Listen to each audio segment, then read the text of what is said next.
존재의 목적이라는 게 다 있지 않습니까? 이 생명체가 아닌 이 마이크조차도 음성 전달이 안 되면 쓸모가 없죠. 그럼 여기 있을 필요가 없습니다. 이걸 띄워서 버리겠죠. 그래서 이 강단도 강단의 목적이 다 있습니다. 그래서 그 목적에 따라서 쓸모있게 모든 게 사용되어지죠. 세상의 모든 만물이 그렇다고 생각합니다. 그런데 하물며 하나님의 형상대로 지음받은 우리들이 하나님이 계획하시는 그 쓸모가 다 있다고 하는 것을 생각하면은 나는 어떤 의미에서 하나님 앞에 이렇게 쓰임받고 있는가, 자기 자신을 돌아보는 게 참 중요하지 않을까 생각합니다. 혹시 여러분들이 들어보셨습니까? 송솔나무라고 하는 그런 뮤지션이 있습니다. 음악가가 있는데 이분은 플룻 전문 연주가세요. 한국의 드라마 가운데 이산이라는 드라마가 있고, 그렇죠? 근데 그런 이산 드라마의 주제 음악이라든가 백뮤직을 전부 다 작곡하신 분인데 아주 독실한 크리스찬이시고요. 줄리아드 럼델 나오고, 이분이 국제기아대책본부의 친선대사로 활동을 하고, 지금 전쟁하고 있는 우크라이나 전쟁터에 그냥 찾아가서 사람들을 위로하고 물자를 공급하고 그런 일들을 지금도 하고 있는데 제가 참 존경하고 사랑하는 그런 형제입니다. 근데 내가 이 형제를 한번 우리 교회, 일본 교회에 모셔서 콘서트를 한번 했습니다. 저희들은 VIP를 평상시에 교제하고 있는 VIP들이 어떻게 해서 교회에 한번 이렇게 발을 들여놓는 것이 참 중요하기 때문에 1년에 한 번씩 우리는 VIP들을 모셔오는 그런 전도 집회입니다만은, VIP들은 전도라는 말을 그렇게 좋아하지 않습니다. 전도 받기를 싫어하잖아요, VIP들은. 그래서 전도라는 말은 쓰지 않고요. VIP 페스티벌이라고 그래가지고 VIP 페스티벌을 1년에 한 번씩 우리가 주일날, 그걸 주일날 합니다. 예배 때 하는데, 예배 형식을 가지지만은 그날 게스트인 음악가가 연주도 하고 또 음악가가 간증도 하는데, 이 송솔나무 형제가 오셔가지고 아주 간증도 자문이라고 해줬는데, 저는 이분이 굉장히 악기를 많이 갖고 다녀요. 주로 이제 피리들이에요. 플룻 연주자니까 피리를 가는데, 비싼 거는요, 그 플룻 하나가 집 한 채 값보다 더 한대요. 그러니까 뭐 한국 돈으로 몇십억이 가는 거예요. 그런 플룻 하나가 그런 게 있고, 그런데 이 사람이 갖고 다니는 플룻 속에는 뭐 대나무로 만든 요만한 건데요, 그냥 쪼개지기도 하면 본드를 붙이기도 하고 테이프를 바르기도 하고 그런 피리도 갖고 다녀요.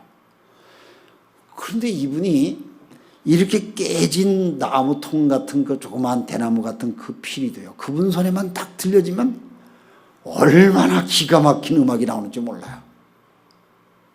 너무너무 감동돼요. 그래서 이분이 청중들 앞에 눈을 감아보시오. 그리고 악기를 앞에 쫙 놓고요, 눈 다 감게 하고 자기가 악기를 하나씩 탁 연주하는데 어떤 소리가 제일 좋았습니까? 이렇게 물어요. 근데 사람들이 다 쏘가. 제일 비싼 건 줄 알아. 근데 이분이 대나무로 만든 요만한 거 자기가 깎아서 만든 건데, 뭐 깨지면 그냥 본드로 붙이고 풀로 붙이고 그냥 뭐 테이프로 감고 그렇게 한 건데, 거기서 기가 막히게 소리 나는 거야.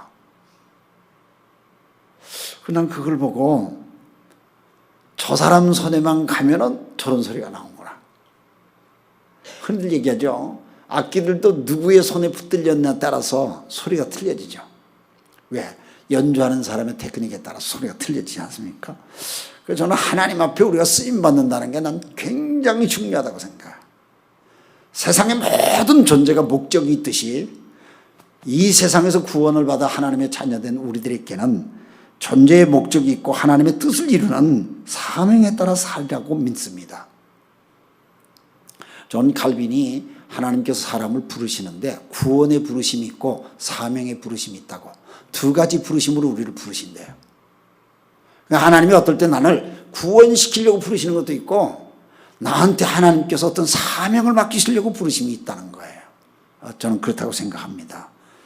그래서 우리가 이 세상을 살면서 어떻게 쓰임받는가 하는 것은 너무 중요하지 않은가 하는 그런 생각이 들어서, 저는 오늘 사무엘상 16장 말씀, 여러분들이 아마 잘 알 겁니다. 이 다윗에 대한 얘기죠.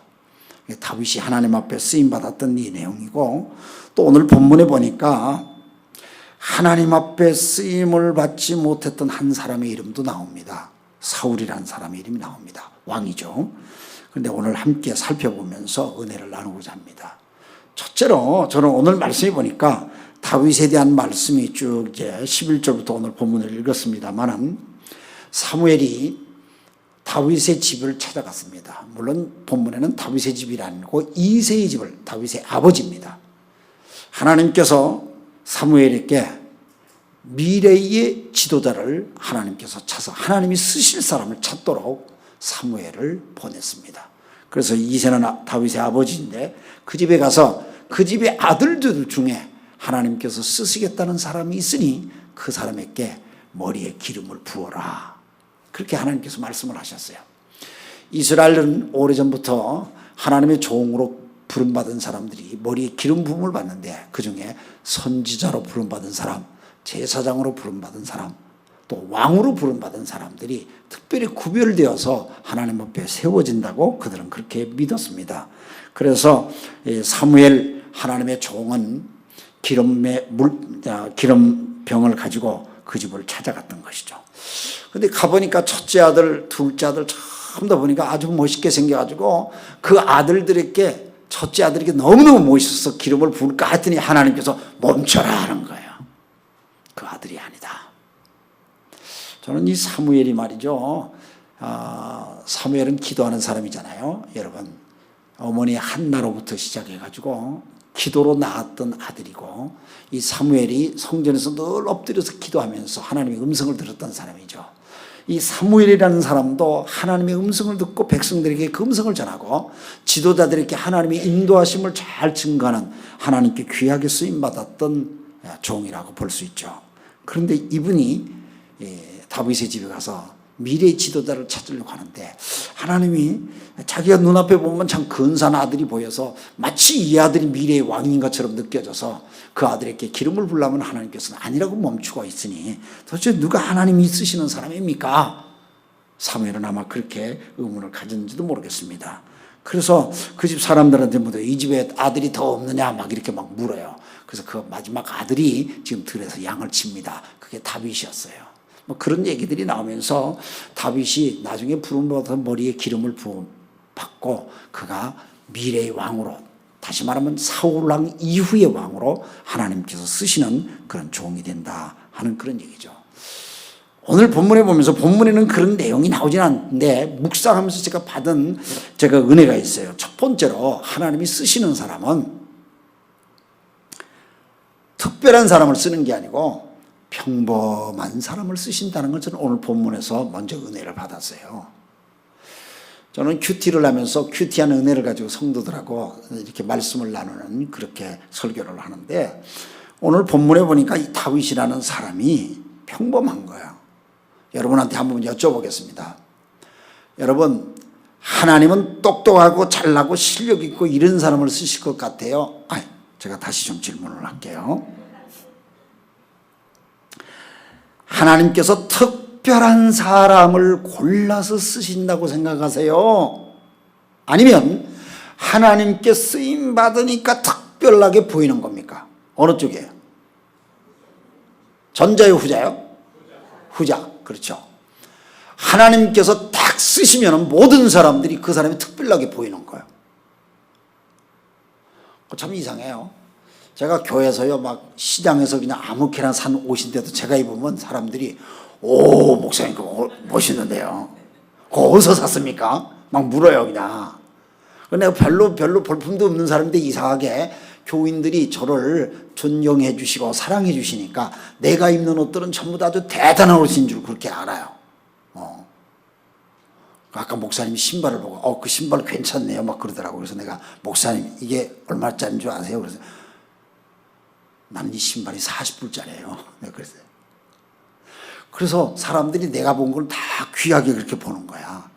마치 그렇듯이 하나님이 쓰시는 사람들을 딱 볼 때 사람들이 보기를 저 사람은 뭐가 있어. 특별히 하나님 쓰시는 거니까 뭐가 있어.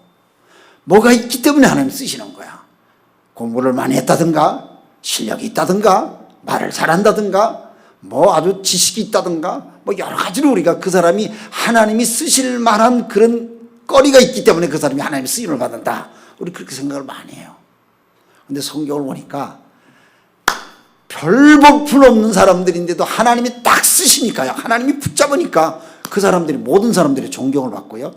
그 사람이 하나님 앞에 쓰임을 받으니까 그 사람에게 하나님께서 필요한 은사도 주시고 하니까 막 실력들이 나오고 분별하는 게 나오고요. 막 바뀌어지는 거예요. 그래서 하나님이 쓰임 받기 이전의 사람들 보면 하나님이 다 평범하고 보통 사람을 다 쓰시더라고요. 저는 오늘 다윗이 평범하고 보통의 사람이라고 생각합니다. 똑똑하고 머리 좋고 능력 있고 자신만만한 사람 하나님 싫어해요. 왜 그런지 아세요? 똑똑하고 실력 있고 머리 좋고 능력 있고 자기 힘으로 다 할 수 있는 사람, 자신만만한 사람이죠. 그런 사람을 왜 하나님이 싫어하냐? 그런 사람들은 똑똑하고 지식 있고 말도 잘하고요. 모든 게 갖춰진 사람일수록 하나님을 더 잘 알고 하나님을 잘 섬기고 하나님 앞에 더 무릎을 많이 꿇어야 되는 사람이라고 믿는데 그게 잘 안 돼요. 똑똑하고 실력 있고 머리 좋고 말이죠. 말 잘하고 능변 있고 관계가 좋고 이런 사람들은 자기가 그런 능력을 다 가졌기 때문에 하나님 앞에 여쭤보려고 하고 하나님 앞에 엎드리려고 하고 무릎 꿇는 그런 삶이 아니에요. 그런 사람일수록 하나님을 더 의지해야 될 텐데 그런 사람일수록 하나님을 의지하지 않아요. 그래서 하나님을 의지하지 않는 사람은 하나님을 원하지 않는 사람이죠. 하나님 누구를 쓰시겠어요? 보통의 사람들, 평범한 사람들이요. 저는 다윗이 참 좋아요. 다윗이 굉장히 참 좋아요. 다윗이 하나님 앞에 쓰임받기 이전에 보통 사람이었어요. 평범한 사람이었어요. 얼마나 실수가 많은 사람이게요. 성경에는 다윗은 말씀도 많이 부렸고요. 문제덩어리 사람이고 살인하고 간음하고 거짓말하고요. 모든 사람들에게 손가락질 받았던 그런 인생을 살았던 모습이 있어요. 어떻게 보면 다윗 그러면요. 아주 인간의 냄새가 푹푹 나는 사람이에요. 그런데도 하나님께서 그런 다윗을 딱 쓰시는데 너무너무 성경이 참 우리가 이해가 안 갈 그런 말씀이냐. 사무엘상 13장 14절에 보면 하나님께서 다윗을 쓰시는데 이는 내 마음에 합한 사람이라고 그렇게 표현하고 있어요. 내 마음에 합한 사람이다. 이 말은 무슨 말이냐면 내 뜻을 대신해서 이룰 사람이다. 그런 말이에요. 쉽게 설명하면. 그러니까 하나님 대신 그 사람이 하나님의 뜻을 이 세상에 이루어 놓을 사람이기 때문에 하나님 제일 좋아하는 거죠. 왜? 당신의 뜻을 이룰 사람이니까. 생각해봐요. 내 생각을 말을 하는데 다 알아서 내 원하는 대로 모든 일들을 이루어줄 그런 사람이 있다면 내가 그 사람한테 다 맡기고 싶고 그 사람 내가 붙들 거 아니에요? 하나님께서 다윗을 그렇게 좋아해서. 그런데 다윗이 본래부터 그런 사람이었냐 이거죠. 하나님 마음에 꼭 마음에 들 정도로 그렇게 하나님 앞에 흠이 없고 그가 부족함이 없고 모든 사람들에게 존경을 받았고 뭐 그런 사람이냐? 전혀 그렇지 않아요. 하나님이 다윗을 쓰신 것은 물맷돌을 잘 던졌기 때문에 다윗을 쓴 것도 아닌 것 같아요. 하나님이 다윗을 쓴 것은 기타를 잘 쳐서 다윗을 쓴 것도 아니에요. 하나님이 그를 쓰신 것은 그가 범죄한 일이 없고 모든 사람들에게 의롭고 모든 것에서 떳떳한 사람이기 때문에 하나님은 그 사람을 썼다고 난 그렇게 생각질 않아요. 그는 도덕적인 사람이 아니었어요. 깨끗한 사람이 아니었어요. 그런데도 하나님께서 왜 그를 쓰셨을까? 물론 하나님의 사람을 쓰시는 것은 하나님의 선택이니까 하나님의 선택은 일방적이고 하나님의 은혜, 궁휼하심 속에서 우리들을 붙들어 주시기 때문에 우리가 다 헤아릴 수는 없다고 생각을 합니다만은 저는 성경을 통해서 보니까 다윗이 잘못한 것이 인생을 사는 가운데 많이 있었는데도 불구하고 하나님을 사랑하는 마음이 아주 뜨거웠어요. 이것만큼은 우리가 다윗을 통해서 좀 배우는 부분이 아닌가. 여러분 아시다시피 다윗이 범죄한 가운데 부하들이 다 전쟁터에 내놓고 그는 궁궐에서 혼자 있을 때 궁궐에서 보니까 웬 집에 여인이 목욕하는 모습이 눈에 들어왔습니다. 보니까 사람을 시켜서 알아보니까 자기 부하인 우리아의 아내였습니다. 밧세바라는 여인이죠. 그 부하가 전쟁 나가 틈에 말이죠. 그 여인을 불러들여서 해서는 안 될 간음의 죄를 짓고 말죠. 그래서 다윗은 너무너무 야비해요. 한번 생각해 봐요. 자기 부하는 목숨을 걸고 전쟁에 나가 싸우는데 그 아내의 여인을 자기가 취해버려요. 얼마나 비열한 인간입니까? 그런데 그걸 숨기려고 전쟁터에 있는 우리아를 휴가를 보내라. 집에 가서 휴가를 쉬도록. 그런데 그 우리아가 돌아와서도 자기 동료들이 전쟁터에 지금 싸우고 있는데 난 집에 가서 편안하게 잠잘 수 없습니다. 이렇게 하니까 다윗이 자기가 진 죄가 드러날까 봐 그 우리아를 다시 전쟁터에 보내는데 전선 제일 앞에다 세우고 군사들이 뒤로 피하게 해가지고 우리아를 적군한테 그냥 칼에 맞아 죽게끔 만들잖아요. 얼마나 야비합니까? 세상에 그런 임금이 어디 있어요? 응? 너무너무 야비하죠. 그런데 이런 인간이 어떻게 하나님 앞에 계속 쓰임을 받아요? 한번 생각해보면 난 이해가 가지도 않아요. 그런데 이 다윗이 그런 죄를 짓고 난 다음에 하나님께서 다윗을 책망하잖아요. 다윗을 책망하는데 하나님께서 나단이라는 선지자를 보내서 다윗을 책망해요. 나단이라는 선지자가 그 집에 다윗 왕에게 가가지고 어떤 집에 손님이 왔는데 그 손님을 대접을 하라고 하는데 자기 집에 양은 있는데도 옆집에 양을 그냥 데려다가 그 양을 잡아가지고 손님을 대접을 했다 이런 얘기를 하니까 세상에 그렇게 몰상식하고 상식이 안 통하는 놈이 우리나라에 있느냐? 그런 놈은 당장 야단을 쳐야 된다. 그러니까 나단 선지자가 바로 그 인간이 당신입니다 하고 그냥 탁 다윗을 책망을 했어요. 나는 선지자들은요 목숨 걸고 사는 사람이라고 생각해봐. 다윗 왕 앞에 가가지고 나단 선지자가 당신이 그 죄인입니다 하고 탁 지적을 하는 거. 그러니까 선지자들은 다 편안하게 산 사람이 없어요. 선지자들은 다 공격을 받고요, 비난을 받고요, 사람들한테 다 환영을 받지 못해요. 그런데 이 나단 선지자 그렇게 딱 다윗을 향해서 책망을 하고 손각에 딱 지적을 하니까 놀라운 것은 다윗이 한마디도 변명하지 않고 내가 죄인입니다 하고 무릎 꿇고 회개를 해요. 저는 이게 다윗이 하나님 앞에 버림받을 만한 상황이었는데 하나님께 쓰임받을 수 있는 은혜의 자리라고 생각을 해요. 다윗이 쓰임받을 수 있는 것은 하나님이 깨우쳐 줄 때에 빨리 회개하는 거예요. 그리고 그가 회개할 때 철저하게 눈물로 흘리고 회개하지 않습니까? 시편 51편 보면은 그는 하나님 앞에 철저하게 눈물로 회개를 해요. 하나님, 내가 잘못했습니다. 어떤 것이라도 내가 하나님 앞에 다 갚겠습니다. 자기의 죄를 회개합니다. 그때 여러분 아시겠습니다만 다윗이 밧세바를 통해서 아기가 가졌지만 하나님께서 그 아기를 거둬가겠다는 거예요. 그런데 하나님 앞에 막 눈물을 흘리면서 기도를 합니다. 하나님 용서해 주세요. 용서해 주세요. 그런데 다윗의 용서의 그 기도가 시편 51편에 기록되어 있어요. 시편 51편은 다윗이 얼마나 그 침상이 눈물로 젖으면서 하나님의 다윗의 책망을 받고 나단 선지자의 책망을 받고 난 다음에 하나님 앞에 회개하면서 기도하는 내용이라고 그 성경 말씀이 그렇게 기록되어 있어요. 그런데 시편 51편에 보면은 그 시편 51편 가운데 가장 그 절정의 51편의 클라이막스의 부분이 나와요. 다윗이 뭐라고 기도하냐면 시편 51편 11절에 주님 앞에서 나를 쫓아내지 마시옵소서. 그 앞에서 회개를 다 해요. 회개하면서 주님 나를 쫓아내지 마시고 주님의 성령을 내게서 거두지 마시옵소서. 주님의 성령을 내게서 거두지 마시옵소서. 오늘 성경에 보면요 14절에 보면 사울에게서 주님의 영이 떠났고 하는 말이 나와요. 그 대신에 주님께서 보내신 악한 영이 사울을 괴롭혔다고 해요. 구약성경에는 하나님의 영이 들어왔다가 하나님이 나가기도 하고 악한 영이 들어오기도 하고 악한 영이 나가기도 하고 그렇게 성경을 가리켜요.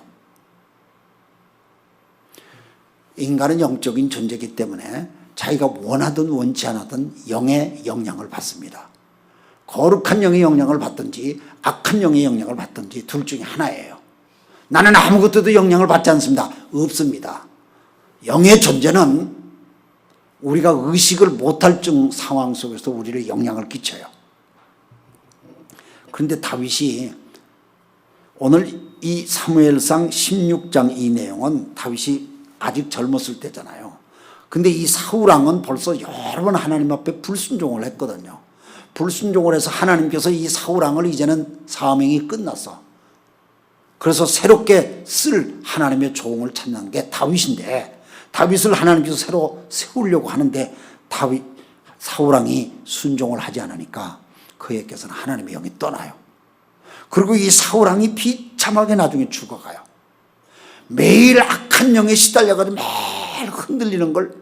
그런데 소문에 들으니까 다윗이 수금을 키면서 찬양을 부를 때 그 찬양과 수금 키는 음악 소리를 들으면 악령들이 다 꼼짝을 못한다는 거야. 오늘 본문이 그거잖아요.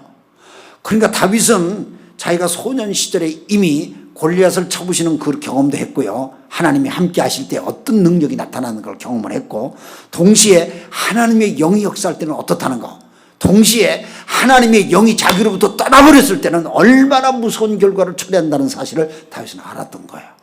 그래서 나단 선지자가 딱 지적할 때에 두말하지 않고 회개를 해요. 여러분, 하나님께서 우리에게 뭔가 깨닫게 하고 뭔가 지적할 때 여러분이 깨달았을 때 빨리 회개하는 것, 이게 은혜고 복인 줄 믿습니다. 참 중요해요. 그래서 다윗은 회개한다는 것은 하나님 앞에 두 손 들고 하나님 사랑하는 거예요. 다윗의 마음속에 하나님의 사랑이 있어요. 하나님 앞에 순종하는 마음이 있어요. 그래서 하나님께 쓰시는 거예요. 다윗이 하나님 앞에 순종하는 거예요. 하나님께서 저와 여러분들을 쓰신다면 우리의 학벌이라든가 우리의 재력 또는 재능 뭐 이런 것을 보시고 하나님은 우리를 쓴다고 생각지 않습니다. 왜냐하면 하나님은 우리를 만들어 가시면서 쓰시거든요. 은사를 주시면서 사용하시거든요. 능력을 주시면서 사용하시거든요. 그렇기 때문에 우리가 부족하고 평범하고 연약할지라도 하나님 앞에 순종하는 마음이 있고 하나님 사랑하는 마음이 있으면 하나님 우리를 사용하실 줄로 믿습니다. 이게 참 중요해요. 그러니까 내가 하나님의 부르심이 있을 때 나는 순종하는 사람이냐 한번 생각할 필요 있죠. 예수님의 제자 가운데 베드로가 소위 수제자라고 하지 않습니까? 예수님이 부활하셨을 때도 제자들이 사실은 다 도망갔죠. 주님이 십자가에 매달려서 운명하시고 무덤에 장사되어서 3일 지나서 부활하신다는 말씀을 주님이 십자가 운명하시기 이전에 이미 제자들에게 다 가르쳤습니다. 그러나 그 제자들 누구 하나 그 말씀을 기억하지 않았어요. 아무도 예수님의 부활을 믿는 사람이 없었습니다. 그런데 막달라 마리아를 비롯하여 3명의 여인이, 이 여인들도 예수님의 부활을 믿지는 못했습니다. 왜냐하면 무덤을 찾아간 것은 예수님의 몸에 향유를 발라드리기 위해서, 유대인의 풍습을 따라서 그들은 향유를 들고 무덤을 찾아갔는데 찾아간 무덤이 빈 무덤이었죠. 예수님이 부활하셨죠. 그래서 저는 참 여자들이 그래도 참 귀하다고 생각해요. 가서 첫 번째 이 여자들이 부활하신 예수님을 딱 만나죠. 그래서 이 여자들이 부활하신 예수님을 만나고 난 다음에 쫓아가서 완전히 영적으로 잠들어 있는 베드로를 비롯한 제자들을 막 깨우는 거예요. 그냥 막 깨워. 제가 언젠가 저희 교회에서 여자 3명이 일어나면 남자들이 뒤집어진다, 뭐 이런 제목으로 내가 설교한 적이 있어. 내가 그 본문을 가지고, 그러니까 부활절 설교를 그렇게 했어요. 부활절 설교를 하는데 여자 3명, 막달라 마리아를 비롯해서 여자 3명이, 우리 옛날에 뭐 여자 3명이 모이면 접시가 깨진다고 그러고 뭐 난리가 난다 그런 말은 많이 들었잖아요. 그런데 제가 여자 3이 들고 일어나면 세상이 뒤집어진다, 뭐 설교 제목을 이렇게 하고 설교를 하니까 막 그날은 자매님들이 얼마나 막 은혜를 받는지 아멘 아멘 하고 막 그래.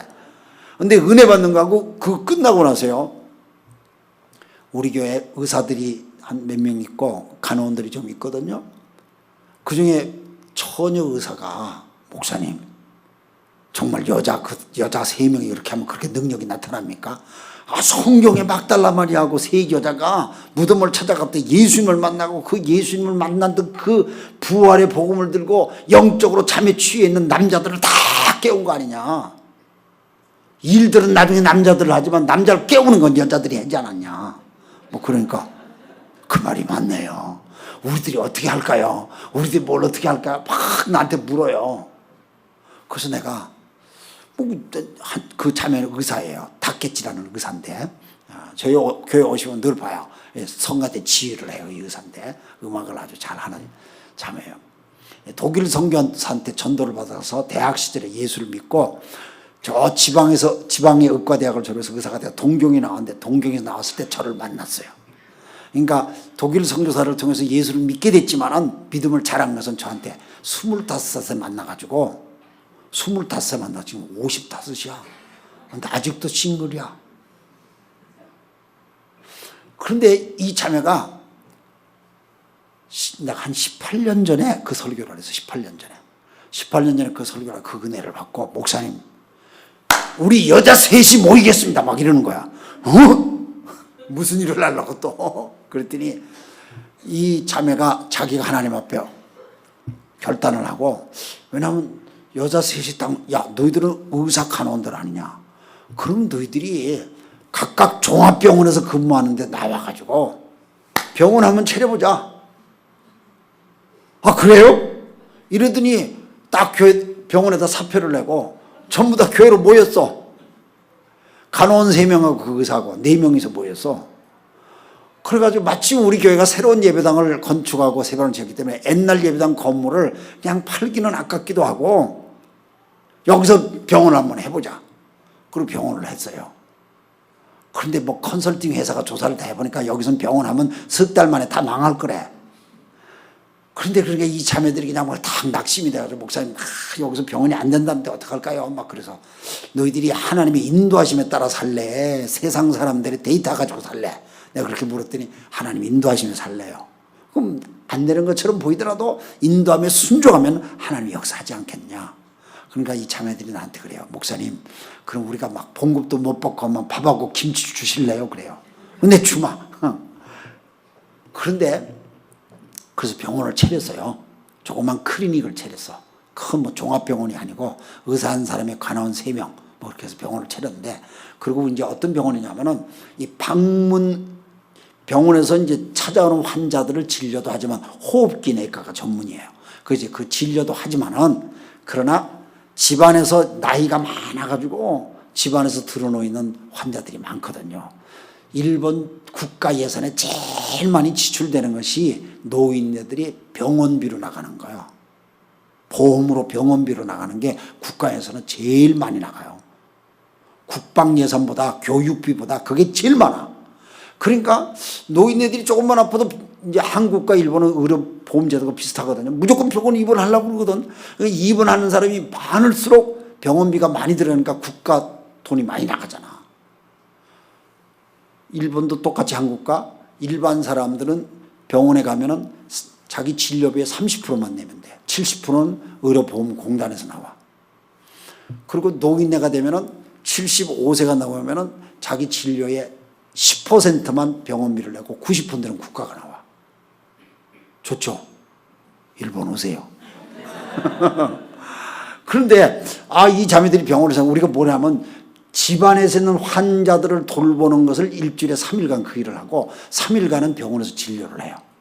그럼 집안에서 그 일을 하는 것은 우리가 전도하려고 그 일을 하는 거예요. 어떻게 전도하냐? 젊은 사람들이 다 직장에 일 가고 노인네들이 집안에서 병든 노인네들이 아니면 나이가 많아서 노환인 노인네들이 일본에는 4명 중에 1명이 65세 이상이거든요. 사회가 그래요. 4명 중에 1명이 65세 이상이요. 나도 70이 넘었지만 아직도 나 같은 사람은 젊은 사람으로 통해 일본에서. 그런데 우리가 그런 집을 다녀요. 그러면 그런 집에 사람들이 자식들이 집 열쇠를 다 우리한테 맡겨. 왜냐하면 노인네가 갑자기 어떻게 되면 우리가 쫓아 들어가서 문을 따고 들어가야 되잖아. 그래서 열쇠를 우리한테 다 맡기니까 그분들이 돌아가실 때까지 우리가 다 돌봐요. 그러면 들락날락 우리 간호원들이 가고 우리 교인들이 한 사람씩 붙어서 가가지고 그 사람한테 가서 그냥 하나님 말씀도 얘기해주고. 일본에서 데이터를 내보니까 병원 의사의 말을 제일 신뢰한대요. 여러분도 그렇지 않을까요? 병 나는 사람 다 약해지잖아요. 그래서 이렇게 드셔야 됩니다. 아침에 이걸 드시고요, 점심 때 이걸 드시고 꼭 그걸 드시고 막 그냥 노인네들이 약통을 챙겨가지고 다 쓰죠. 아침에 먹는 거, 점심에 먹는 거, 저녁에 먹는 거. 얼마나 성실한지 몰라. 그래서 노인네 목장 보면 맨날 그 얘기만 하죠. 건강 얘기, 뭐 먹으면 좋다는 얘기. 뭐 그 얘기하면 할 말이 없어. 그런데 우리가 이런 동네에 있는, 우리 시내에 있는 모든 노인네들을, 그런 노인들을 우리가 살피자. 이게 지역에 뿌리를 내린 의료 선교예요. 그래서 우리가 전도를 하는 거야. 그래서 그 사람들이 교회는 못 올지라도 집안에서 성경 말씀 들려주고요, 기도해드리고요, 예수님 영접하겠다면 영접하고요. 그래서 천국 보내는 장례식까지 내가 하는 거야. 이런 일을 우리가 하는 거야. 그래서 하나님께 이 자매들이 순종을 이렇게 해서 병원을 차렸거든요. 17년 됐어요. 그 병원 차린 지가. 지난 주간에 17주년 했어.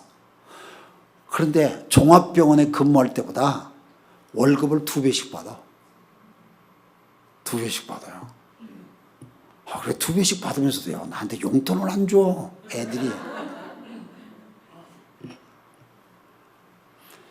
제가 뭔 얘기하려고 하면은, 하나님이 어떤 감동이 딱 올 때 순종하는 사람들이 쓰임받더라고. 하나님 능력의 역사가 일어나요.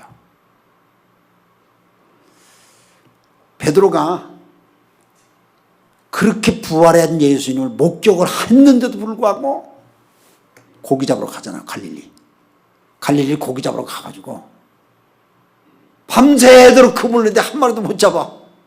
부활하신 예수님이 오셨죠. 얼마나 잡았냐 그러니까 한 마리도 못 잡았다. 예수님께서 이쪽으로 그물을 던져서 탁 놓다 빼보니까 엄청나게 큰 고기 153마리를 잡죠. 거기서 베드로가 그냥 깜짝 눈이 열리면서 부활하신 예수님이라고 하는 깨닫고 거기 엎드리잖아요. 그때 예수님이, 보세요, 예수님이 예루살렘에서 부활하셨다는 걸 그들이 알았으면 갈릴리까지 오질 것 없고 거기서 부활하신 예수님을 증거하고 간증하고요, 다니는 데마다 예수님을 전해야 될 텐데, 베드로가 성경에 보면, 요한복음에 보면요, 자기만 가는 게 아니라 다른 제자들도 끌고 갈릴리로 가요. 그런 걸 보면은 베드로가 참 답답해요. 아마 저 같으면 베드로야, 너 그럴 수가 있냐? 내가 부활한 걸 네가 알면서도 딴 애들까지 다 데리고 네가 이렇게 와? 왜 예루살렘에서 내 부활한 걸 증거를 못해? 네가 제자의 수제자야? 이렇게 좀 책망하고 싶은데 예수님께서 그 말씀하지 않고 뭐라고 그래요? 내가 이들보다 나를 더 사랑하느냐? 베드로가 예수님 내가 사랑합니다. 예수님이 똑같은 말을 베드로야 그렇게 묻지 않고 시몬이라고 불러요. 시몬은 옛날 이름이죠. 시몬아, 내가 나를 사랑하느냐? 이걸 3번 물으세요. 그래서 베드로가 주님, 내가 주님 사랑을 주님이 아시지 않습니까? 주님께서 내 양을 치러 내 양을 먹이라 이 말씀을 하죠. 내가 쓰겠다는 얘기입니다. 네가 나를 사랑하는 마음만 있다면 내가 너를 써봐. 네가 또 실수를 했지만은, 이렇게 부족한 게 있지만은, 네가 여러 가지로 약한 게 있지만은, 네가 나를 사랑하는 마음만 있다면은 내가 너를 쓰겠다. 주님 그 말씀이잖아요. 그래서 주님은 똑똑하고 실력 있는 사람이 아니고 그저 주님이 쓰겠다고 할 때 순종하는 사람이 있으면 주님 쓰셔요. 여러분 순종하기를 주의 이름으로 축원합니다. 두 번째로요, 오늘 저는 성경 말씀에 보니까 하나님이 쓰시는 사람은 환경과 조건에 관계없어요. 환경과 조건에 관계없어요. 왜냐하면 우리들은 환경의 지배를 받고 살잖아요. 그래서 나는 이래서 안 돼, 나는 저래서 안 돼, 내 조건은 맞지를 않아, 막 이런 얘기들을 우리는 참 많이 해요.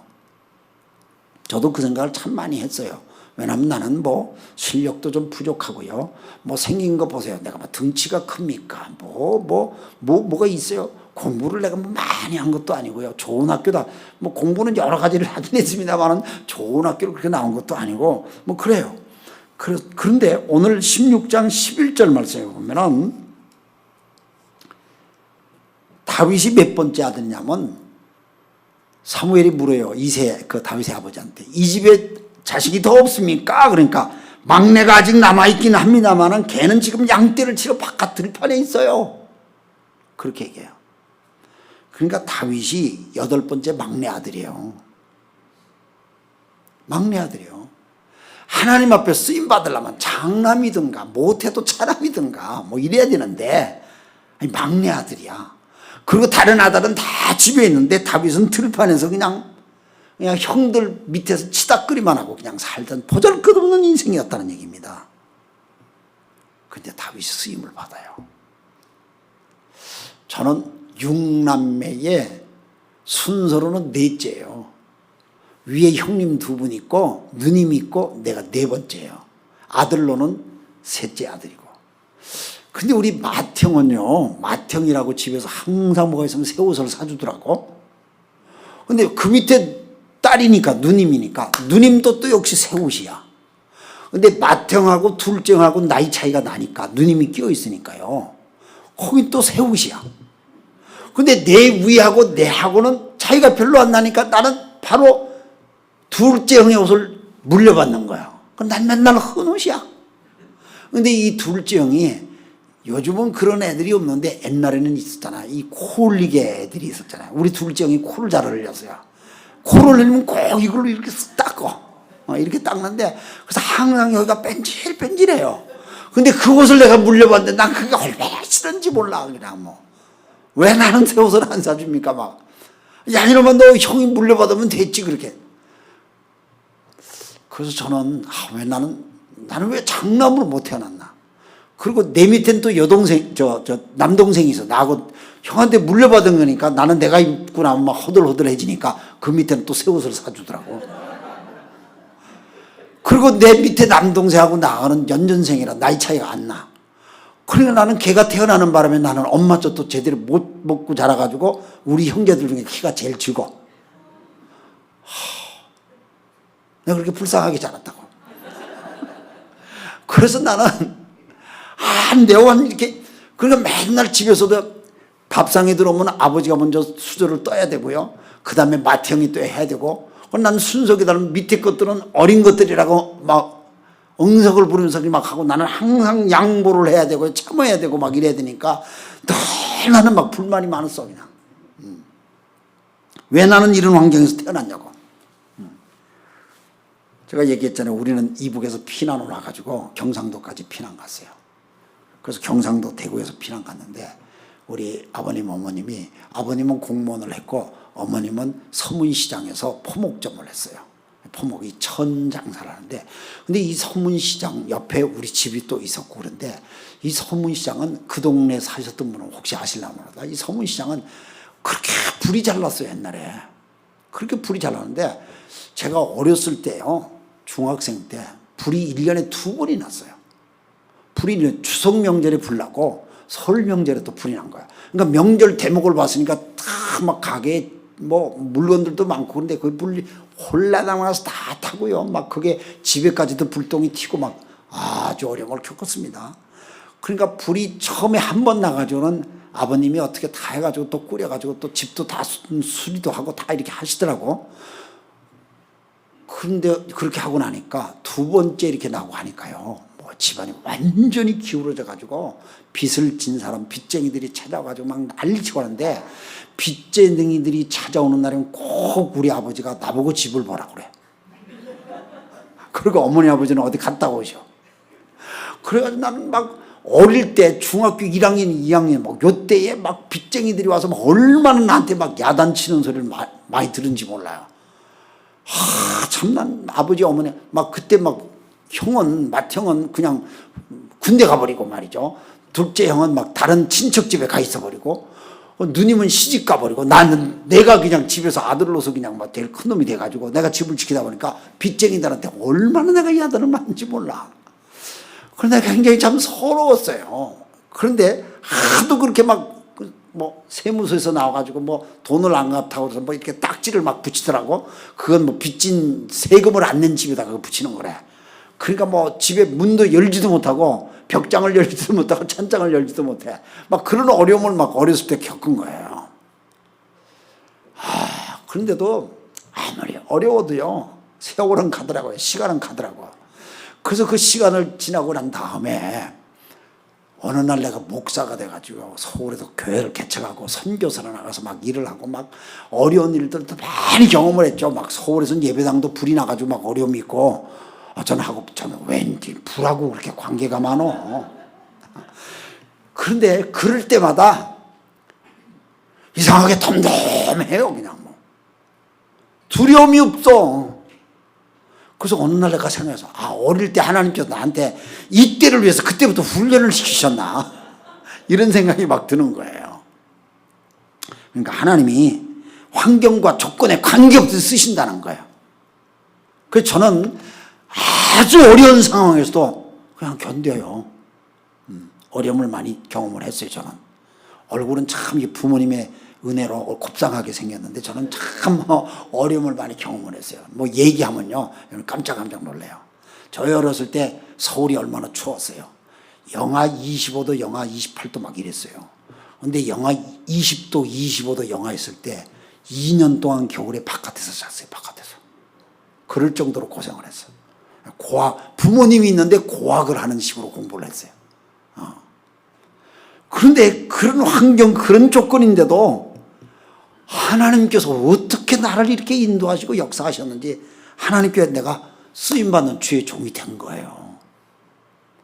근데 하나님께 주의 종이 된 다음에 하나님께서 복을 주시고 큰 역사를 이루어서 수많은 사람들을, 내 평생에 내 하나 믿음 지키기도 그런데, 제가 서울에서 개인적으로 전도해서 성경 공부해가지고 예수님을 영접시킨 사람 600명이 넘어요. 일본에서 성경 공부를, 저는 성경 공부를 하면서 전도를 하거든요. 성경에 관심 있는 사람을 성도들이 나한테 소개를 시켜줘요. 그럼 내가 그 사람하고 성경 공부를 같이 하는 거야. 일본에서 400명 내가 세례를 베풀었어요. 내가 어떻게 그런 일을 할 수 있었을까? 하나님이 쓰시면요, 생각 밖의 일을 하게 돼요. 하나님이 쓰시면 생각 밖의 일을 해요. 여러분, 자기가 뭐 키가 적다, 뭐 못생겼다, 뭐 이거 고민하지 마세요. 실력이 없다, 이 고민하지 마세요. 하나님이 쓰시면요, 여러분의 생각 밖의 일을 하나님이 여러분을 통해서 하시는 줄로 믿습니다. 저는 구약성경에 보니까요, 구약성경에 제일 못난 사람이 엘리야 같아요. 엘리야가 대머리였잖아요. 사람들, 애들이 막 엘리야를 노려서 대머리야, 대머리야, 대머리야 막 이렇게 애들이 졸졸졸졸 따라하죠. 그러니까 엘리야가 화가 나가지고 야 이놈들아 하고 막 야단치는, 성경에 그런 얘기도 나와요. 그런데 이 엘리야가 그렇게 못생긴 사람인데도 불의 사자였잖아요.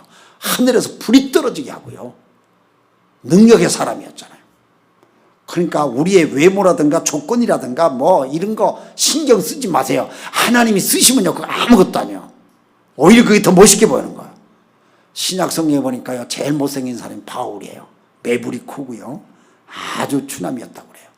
근데 이 바울이 얼마나 신약 성경에서 제일, 예수님 이외에 제일 위대한 사람 아닙니까? 하나님 쓰신 사람 아닙니까? 그만큼 하나님 앞에 쓰임받은 사람이 어디 있겠습니까? 그러니까 하나님 앞에 쓰임받는 사람은요, 환경과 조건 관계없어요.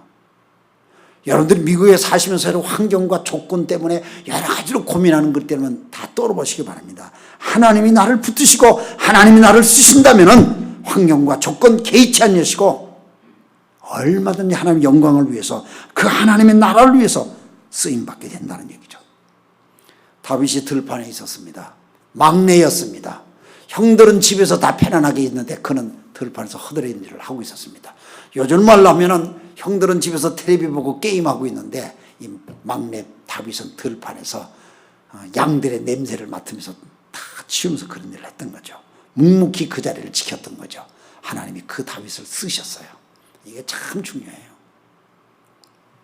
구약 성경에 보면은 여자가 주인공으로 나오는 성경이 있습니다. 여자가 중요한, 무슨 성경인지 기억나세요? 룻기서 성경에 보면은 세 여자 이름이 유명하게 나오죠. 나오미가 시어머니죠. 두 며느리가 있죠. 오르바하고 룻이라는 며느리가 있었어요. 근데 이 오르바하고 룻이라는 이 며느리는 두 사람 참 너무 비슷해요. 이 두 사람이 모압 지방의 여자인데, 모압 족속의 여자인데 두 사람이 유대인 남편을 한 집안의 형 동생한테 시집을 가요. 너무 비슷하잖아요, 환경이. 근데 하루아침에 시아버지하고 이 남편 둘을 다 잃어요. 그러니까 시어머니하고 두 며느리하고 과부가 셋이서 남게 된 거죠. 그런데 시어머니가 생각해봐요. 자식도 없는 며느리들이 시어머니 모시고 산다는 게 얼마나 힘들겠어요. 그래서 너희들 이제 다시 제가해라. 나가라. 떠나라.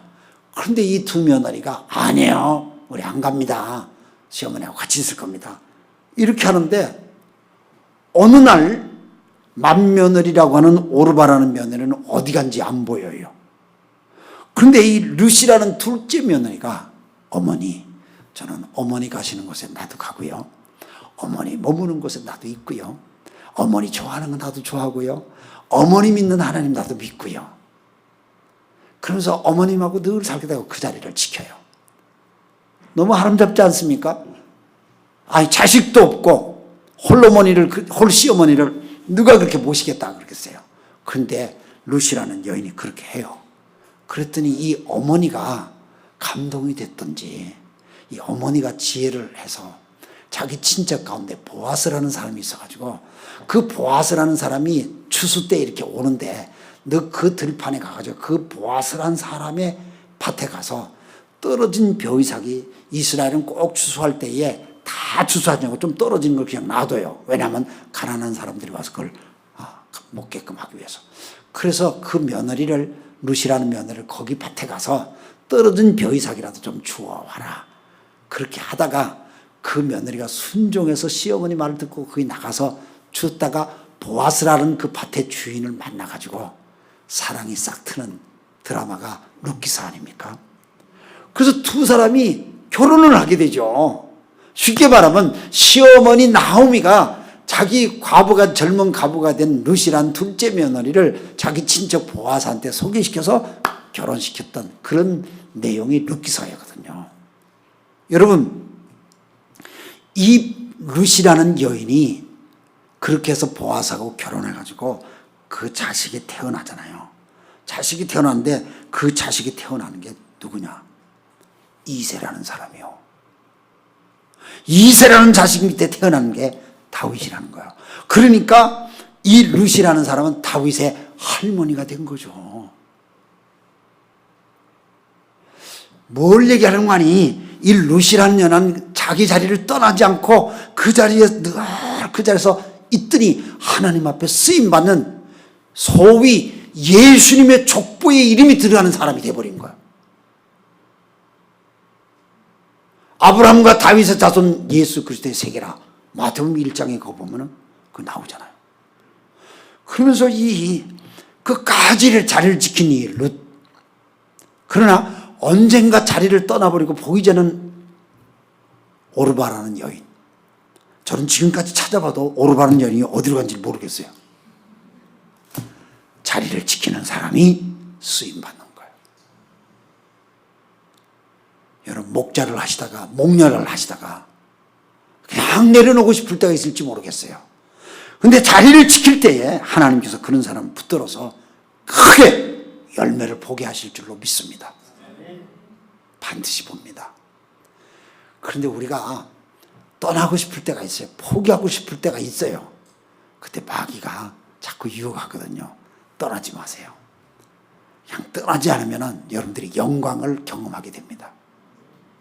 그래서 오늘 세 번째 말씀드립니다. 세 번째는 하나님의 영이 다 감동할 때 감동을 받는 사람 하나님 쓰셔요.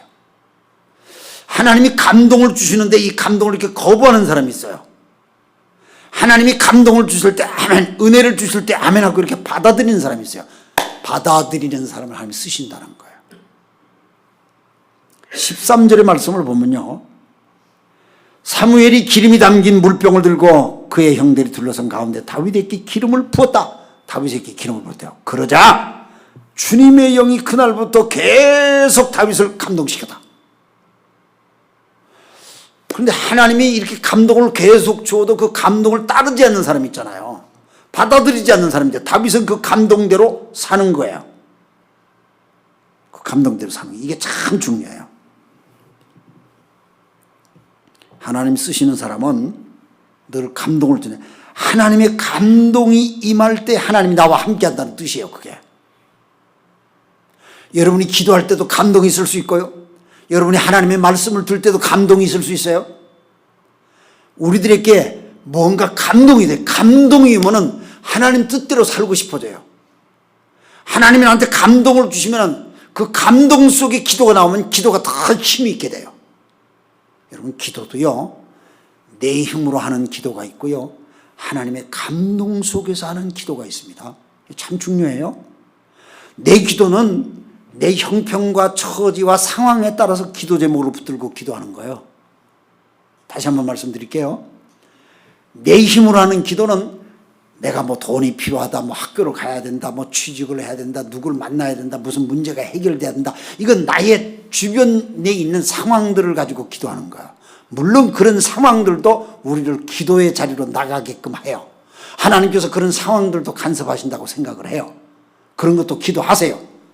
그러나 기도의 깊은 자리로 나가게 할 때는 항상 하나님께서는 그런 상황적인 기도 제목을 붙들고 기도를 하지만 하나님께서는 우리에게 감동을 주셔서 그 하나님의 감동 속에서 기도를 하게 해요.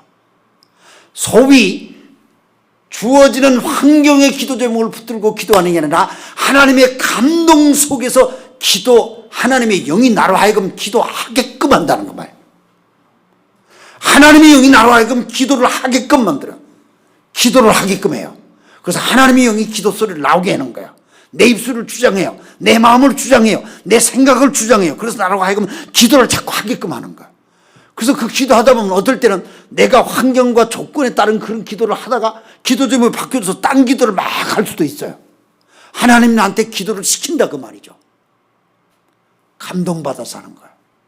그런데 성경에 보니까 너희가 봉사를 해도 하나님의 성령의 감동을 받아서 봉사를 하래요. 그래서 봉사를 할 때 하나님의 은혜를 받아서 감동 속에서 봉사를 하면 봉사가 하나도 힘도 안 들고요, 막 즐겁고요, 사람이 보든지 안 보든지 관계없어요. 하나님의 은혜 속에 감동 속에서 봉사를 하니까 항상 즐거운 거예요. 여러분, 우리가 언제부터 힘들어요? 감동이 없으면 힘들어요. 감동이 은혜지 않습니까? 교회에서 은혜를 받았다는 게 뭐예요? 감동받는 거잖아요. 하나님이 내 속에 감동을 주시는 거예요. 그럼 우리가 은혜를 받는 거죠, 그게. 그러면 그 감동 속에 기도도 하고, 감동 속에 봉사도 하고, 감동 속에 일도 하고, 일터에 가서 감동 속에 공부도 하고, 그러면 공부도 일도 다 잘 되리라고 믿습니다. 이 너무 성령이, 하나님의 영이 이렇게 역사할 때에 감동을 받는 사람 참 중요해요. 다윗의 기름을 부었더니 영이 감동한 거예요. 기름을 붓는다는 것은 사울 왕이 의식적 행위죠. 의식적 그 행위를 다윗이 받아들이면서 하나님의 은혜로 받아들일 때 하나님의 영이 그 속에서 역사한 거예요. 그래서 우리가 영적인 진리는 복잡하지 않은 것 같아요. 심플해요. 다른 말로 단순한 거죠. 그래서 하나님이 나를 다 감동할 때에 그 감동이 우리를 다 이끌어줄 때 우리는 그 순종하고 나가면 되는 거죠. 예수 믿기가 참 어려운 분은 뭐냐면은 자기 잘 복잡하게 생각해요. 하나님의 감동이 있는데 자꾸 마음을 지우려고 해요. 자기 생각을 자꾸 지우려고 해요. 오늘 그만해야 되겠다. 여기까지만 해야 되겠다. 기도도 자꾸 좀 더 깊이 기도가 들어가는데도 그냥 자꾸 딴 생각을 해서 기도도 깊이 못 들어가요. 다윗이 하나님 앞에 그 감동을 받은 다음에 하나님의 놀라운 역사를 많이 해요. 그래서 그 감동이 있다 보니까 다윗은 자신이 있는 거예요. 그래서 다윗이 많은 하나님의 일들을 함께 하는 거예요. 어떤 블레셋이 쳐들어오고, 그래서 다윗의 시대가 굉장히 번성하게 되고, 심지어 사울이 다윗을 죽이려고까지 하더라도 다윗은 사울왕에게 사울왕을 죽일 수 있는 찬스가 있었음에도 불구하고 다윗은 그 찬스를 활용하지 않고 끝까지 하나님의 감동 속에서 원수를 품고 살죠. 그러면서 다윗이 그걸 다 극복을 해요. 하나님이 함께하는 역사를 가지니까, 그러니까 다윗이 하나님의 감동 속에 사니까 늘 자신감 있는 삶을 사는 거예요. 우리가 믿음으로 살 때에 자신감이 있어야 된다고 생각해요. 하나님의 감동 있는 사람들은 영적인 자신감이 있어요. 신앙적인 자신감이 있어요. 자기 인간적인 자신감이 아니에요.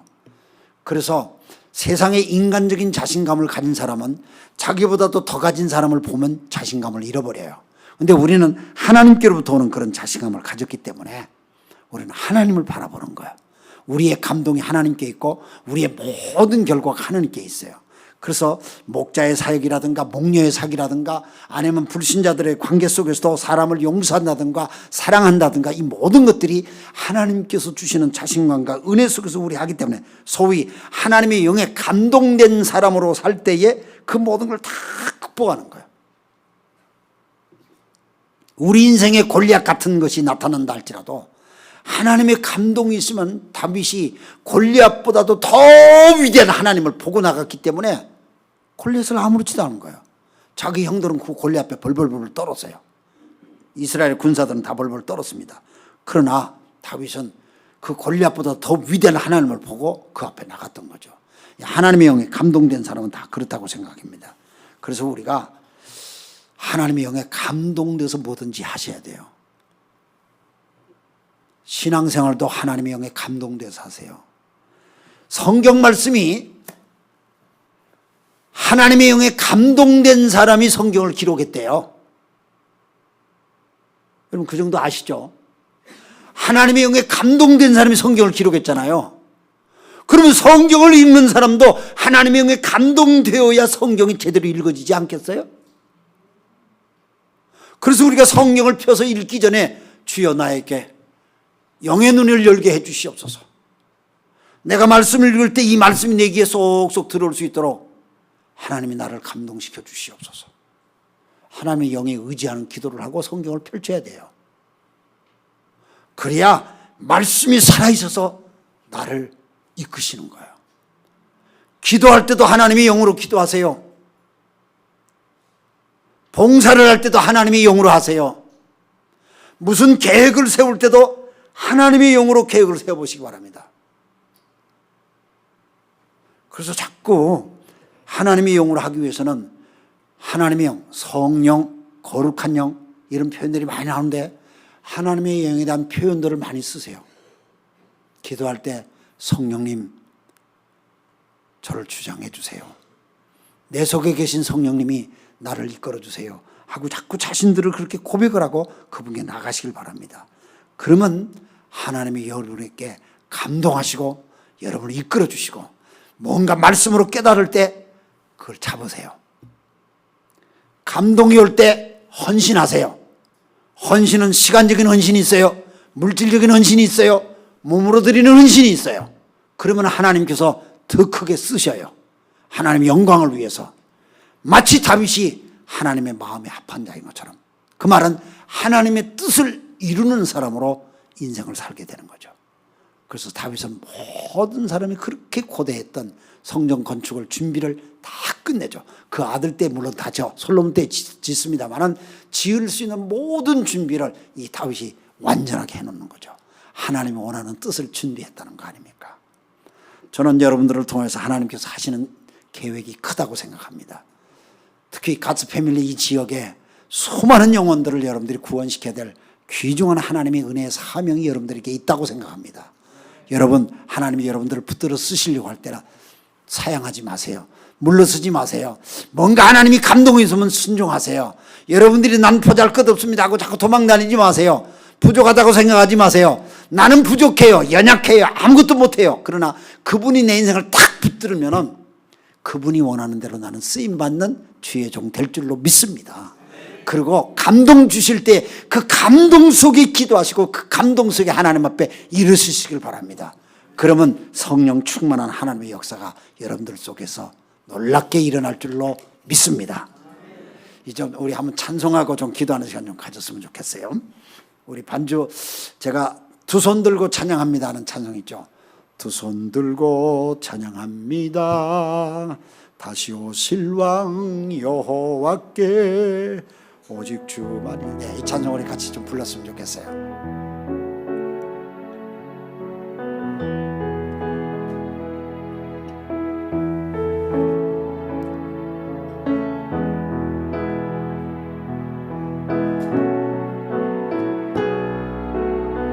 두 손 들고 찬양합니다. 두 손 들고 찬양합니다. 다시 오실 왕, 다시 오실 왕 여호와께 오직 주만이, 오직 주만이 나를 다스리네. 다시 두 손 들고, 두 손 들고 찬양합니다. 다시 오실 왕 여호와께 오직 주만이 나를 다스리네. 나 주님만을 섬기리. 된 마음 버리고 성령이여, 영이여 내 영혼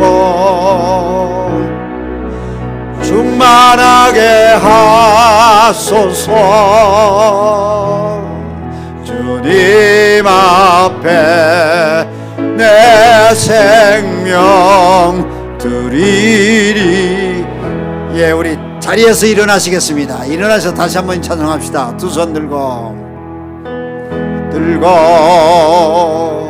찬양합니다. 다시 오실 왕 여호와께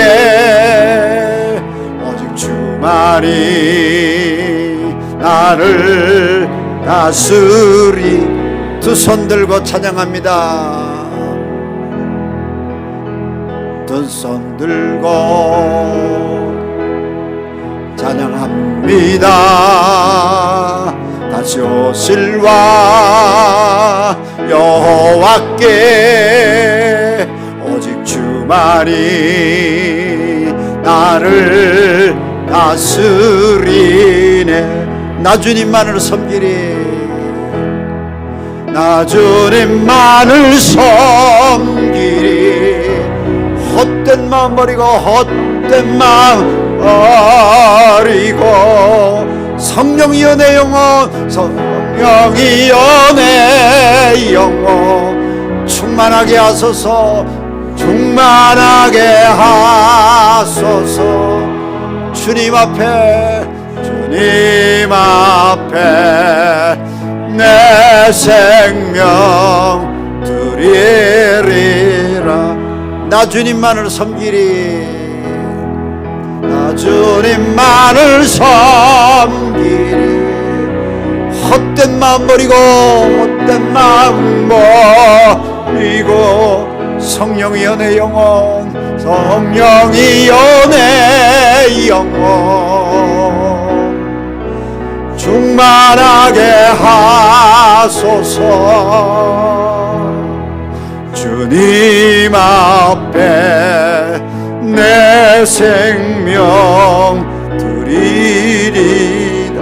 나 주님만을 섬기리. 다시 한번 나 주님만을 섬기리. 내 마음 버리고 성령이여 내 영혼, 성령이여 내 영혼 충만하게 하소서. 주여, 주님 앞에 내 생명 드리리라. 이제 우리 두 손을 들고 주님 나를 써주시옵소서. 주님이 쓰시겠다면 내가 이 두 손을 주님께 맡기겠습니다. 내 생애를 주님께 맡기겠습니다. 우리 다 같이 한번 기도하기 원합니다.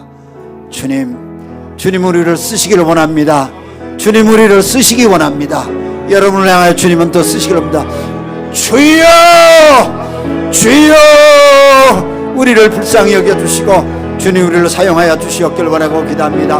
오늘도 우리를 사용하시는 주님께서 함께 역사하시는 믿사오니 주여 인도해 주시고 주님 역사해 주시옵길 원합니다. 하나님의 신실한 종 한 사람 한 사람 주님이 쓰는 종들 되게 해주시옵시고 주님 영광을 돌리는 하나님의 종들 다 되게 해주시옵길 원하고 기도합니다. 신실한 종들이 하나님의 음성을 듣고 성령의 감동이 오늘 밤 아버지를 감동할 때에 주의 성령이 감동하여 주의 성령이 쓰시고자 할 때는 주여 나를 쓰시옵소서 할 수 있는 종들 되게 해주시옵시고 하나님 쓰시옵소서 할 수 있도록 주여 나갈 수 있도록 주여 도와주시옵길 원하고 기도합니다. 하나님의 놀라운 은혜 속에 역사를 더해 주시옵길 원합니다. 하나님의 거룩한 용들 아버지는 쓰임받기를 원합니다. 하나님 인도해 주시옵길 원합니다. 성령님 역사해 주시옵소서. 한 사람 한 사람마다 주의 영이 아버지를 충만하게 해주시옵시고 하나님의 영으로 아버지는 쓰임받을 수 있도록 주여 도와주시옵길 원하고 기도합니다. 주님이 쓰려고 할 때 사양하지 말게 해주시옵시고 주님이 쓰시려고 할 때 아버지는 저들이 변명하지 말게 해주시옵시고 뒤돌아주지 말게 하시고 주님이 나오게 해주시옵시고 일어나게 해주시옵시고 하나님 앞에 엎드려 아버지는 선신할 수 있도록 주여 도와주시옵길 원합니다. 오늘 이 시간 아버지는 주님 앞에 나왔습니다. 하나님 우리 자신의 마음을 쓰시려고 할 때에 하나님 앞에 아버지는 우리가 주님 앞에 나갈 때에 하나님 쓰시려고 할 때 우리가 두 손 들고 나가고 하나님 앞에 엎드려 나갈 수 있도록 주여 도와주시옵길 원하고 기도합니다. 하나님이 역사하실 줄 믿습니다. 하나님이 주장하실 줄로 믿습니다. 하나님이 함께 하실 줄로 믿습니다. 우리를 붙들어 주시옵소서. 순종하게 해주시옵소서. 우리는 부족하다 연약하다 환경이다 조건이다 여러 가지로 이유를 붙이고 허물 많습니다. 나 같은 죄인이 어떻게 주의를 합니까? 나 같은 허물 많은 죄인이 어떻게 주의를 합니까? 내가 아버지는 이렇게 돈도 없고 환경도 부족하고 배움도 적고 말주변도 없고 아무것도 못하는데 내가 뭘 하겠습니까? 주님 많은 사람들이 그래 사용하고 있는데 오 우리 주님이 영으로 그 사람을 쓰려고 합니다. 하나님의 영이 감동받은 자 일어나게 해주시옵시고 영 하나님의 감동을 주는 자들이 그대로 손을 들고 하나님 앞에 헌신할 수 있도록 주여 도와주시옵길 원합니다. 하나님 역사해 주시옵길 원합니다. 하나님 붙들어 주시옵길 원합니다. 하나님 주정해 주시길 원합니다. 한 사람 한 사람 하나님 역사해 주시옵소서. 사람의 생각으로 할 수 없습니다. 하나님의 생각으로 하게 해주시옵길 원합니다. 내 마음으로 나가지 아니하려고 하나님의 영으로 나가게 해주시옵소서. 주의 영으로 하게 해주시옵시고 하나님의 영으로 하게 해주시옵길 원합니다. 주께서 도와주시옵소서. 오늘도 붙들어 주실 줄 믿습니다. 오 주님께 모든 소리 인도합니다. 감사합니다. 주님 역사해 주시옵소서. 주님 감사합니다. 여러분에게 묻겠습니다. 오늘 밤 하나님께서 나를 쓰시겠다 하는 것으로 내가 주님이 나를 쓰신다면은 어떤 상황 속에서 내가 주님 앞에 순종하겠습니다. 하나님 내가 말주변이 없습니다. 내가 사람들 앞에 뭐가 잘나지도 못했습니다. 내 환경과 조건이 참 안 좋습니다. 내 형편은 아시지 않습니까? 이런 형편에 내가 무슨 쓰임을 받습니까? 하고 여러분들이 지금까지 사양해 오셨다면 하나님은 그런 분이 아닙니다. 우리의 환경과 조건에 따라 사람 쓰지 않습니다. 평범한 사람, 보잘것없는 사람, 냄새나는 사람이라도 죄 있는 사람이라 할지라도 사람들 앞에 자신이 없는 사람이라 할지라도 하나님이 다 붙들기만 하면은 하나님의 영이 감동을 받기만 하면은 그 사람은 하나님 앞에 귀한 일꾼 되고 하나님의 영광을 위해 이 땅에 하나님 나라를 건설하는 큰 간증자로 축복된 자로 아브라함의 계약의 언약의 약속을 이룰 자로 하나님이 쓰실 줄로 믿습니다. 이런 하나님이 쓰시겠다는 음성 앞에 하나님의 도전 앞에 주님 나를 써주시옵소서.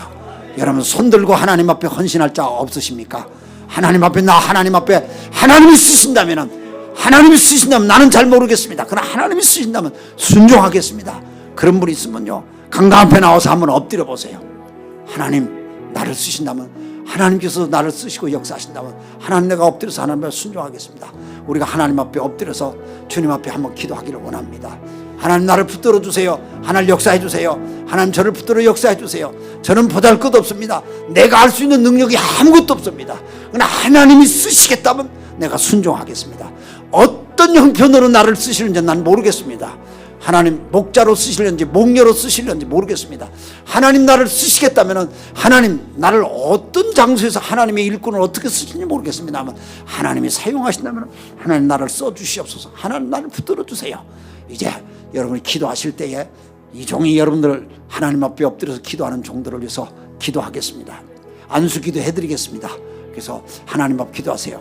그리고 또 하나님 내가 이렇게 약합니다. 내가 병약합니다. 내가 이렇게 질병이 있습니다. 그 질병이 있다 그러면 질병 있는 사람도 그 질병에 손을 좀 얹으시고요. 하나님 앞에 하나님 고쳐주시는 것 하나님 영광을 내가 쓰겠습니다. 하나님 나라를 위해서 내가 간증하며 살겠습니다. 그래서 하나님 앞에 엎드려서 여러분들이 기도할 수 있기를 바랍니다. 그럼 하나님 앞에 이제 우리 함께 기도하고, 서 계신 분들도 뒤에 서신 분들도 같이 기도를 우리 다 같이 하겠습니다. 기도할 때 하나님께서 역사할 줄 믿습니다. 우리 같이 기도하십시다. 한 번 더 우리 기도할 때에 우리가 뭐 하나님이 잠들어 있거나 하나님께로 우리 기도 소리를 못 듣는다는 게 아니고, 우리가 주여 하고 부르짖는 이유는 내 영을 깨우는 겁니다. 내 영을 깨우는 겁니다. 주여 부르짖는 것은 내 영을 깨운다는 생각하시고, 이 시간은 우리가 주여 두 번 부르짖고 우리가 통성으로 함께 기도하겠습니다. 주여! 주여! 살아계신 아버지 하나님 감사합니다. 주님, 오늘도 함께 하심을 감사합니다. 우리 하나님의 종들 한 사람 한 사람 불러주시어서 기도하게 해주시고, 하나님 앞에 엎드리는 시간 주심을 감사합니다. 하나님 앞에 순종하고자 엎드렸습니다. 하나님 역사해 주시고 함께 해주시옵길 원합니다. 주님의 성들이 하나님의 기도합니다. 하나님의 능력의 역사를 내려주시고 하나님께서 도와주시옵길 원합니다. 주의 영이 아버지 하나님 함께 감동 주시어서, 아버지 하나님이여, 사울이 기름을 부었더니 영이 감동했다고 다윗이 감동하지 않았습니다. 이제 아버지 하나님, 주의 영들이 기도할 때에 하나님의 영이 감동되어서 저들이 하나님 앞에 쓰임받는 귀한 영들 되게 해주시옵기를 원합니다.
성령이여 내 영혼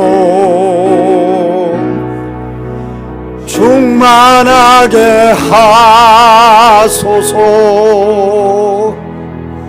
주님 앞에 내 생명 드리리다.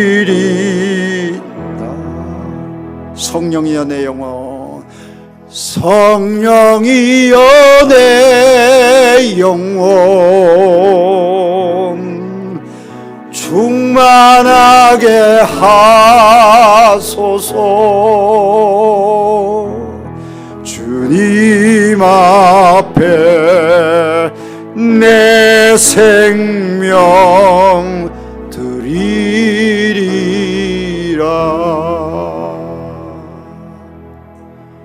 이제는 우리 주 예수 그리스도의 놀라우신 은혜와 아버지 하나님의 극진하신 사랑하심과 성령님의 감화, 감동, 충만 역사하심이 주님 앞에 다시 한번 쓰임받는 길에 작정하는 형제 자매들 머리 위에 질병과 아픔이 있고 연약한 참으로 고통스러운 아픔 속에서도 그 나라를 위해서 오늘도 순종하겠다고 재다짐하는 믿음의 권속들 머리 위에 그의 가정과 장래와 일터와 학업 위에 이제부터 영원토록 함께 있을지어다. 아멘.